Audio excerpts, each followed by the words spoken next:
পলাতক স্বৈরাচার জাতীয় জীবনের 15টি বছর কেড়ে নিয়েছে। সকল ক্ষেত্রে দেশকে এক নৈরাজ্যকর অবস্থায় রেখে স্বৈরাচারী হাসিনা পালিয়েছে। দেশকে একটি ঋণ নির্ভর, আমদানি নির্ভর, পরনির্ভর করে রেখে স্বৈরাচারী হাসিনা পালিয়েছে। শুধুমাত্র একজন হাসিনাই পালিয়ে যায়নি, তার বিনা ভোটের মন্ত্রিসভা, বিনা ভোটের সকল এমপি, এমনকি তাদের নিয়োগ দেওয়া বায়তুল মোকাররমের খতিব পর্যন্ত পালিয়েছে। দেশের এমন নজিরবিহীন ভয়ানক পরিস্থিতি অতিক্রম করে জনগণ এখন সম্মান এবং সমৃদ্ধির পথে এগিয়ে যেতে চায়। দেশকে জনতার কাঙ্ক্ষিত বাংলাদেশে রূপান্তর করতে রাষ্ট্র সংস্কার কার্যক্রমের কোনোই বিকল্প নেই।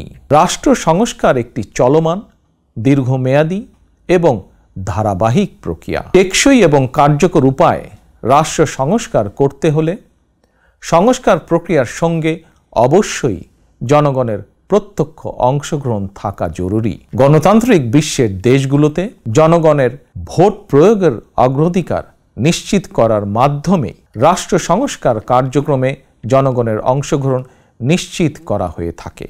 একটি গণতান্ত্রিক রাষ্ট্রে সরকার এবং জনগণের মধ্যে কার্যকর সেতুবন্ধন হচ্ছে জনপ্রতিনিধিত্বশীল জাতীয় সংসদ।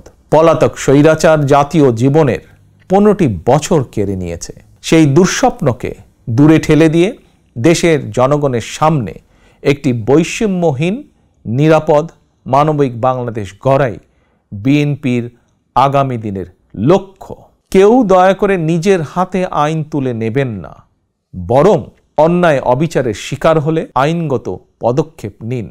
তবে খেয়াল রাখবেন, কেউ যেন হয়রানিমূলক মামলা হামলার শিকার না হন। আপনাদের প্রতি আমার স্পষ্ট বার্তা, শক্তি কিংবা ভয় দেখিয়ে নয়, বরং ইনসাফ এবং উদারতা দিয়ে মানুষের মনকে জয় করুন, জনগণের ভালোবাসা অর্জন করুন।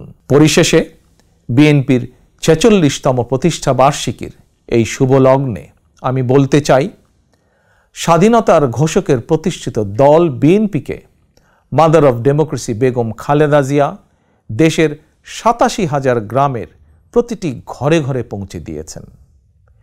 সেই দলের পতাকা এখন আমার, আপনার, আমাদের হাতে।